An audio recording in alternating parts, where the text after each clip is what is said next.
प्राण देऊ पण जमीन देणार नाही. सांगलीत शक्तीपीठ महामार्ग विरोधात शेतकऱ्यांसह सर्वपक्षीय नेत्यांचा एल्गार.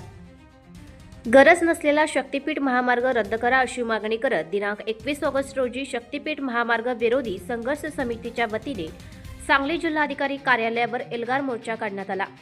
या मोर्चात मोठ्या संख्येने शेतकरी, सर्वपक्षीय नेते सहभागी झाले होते.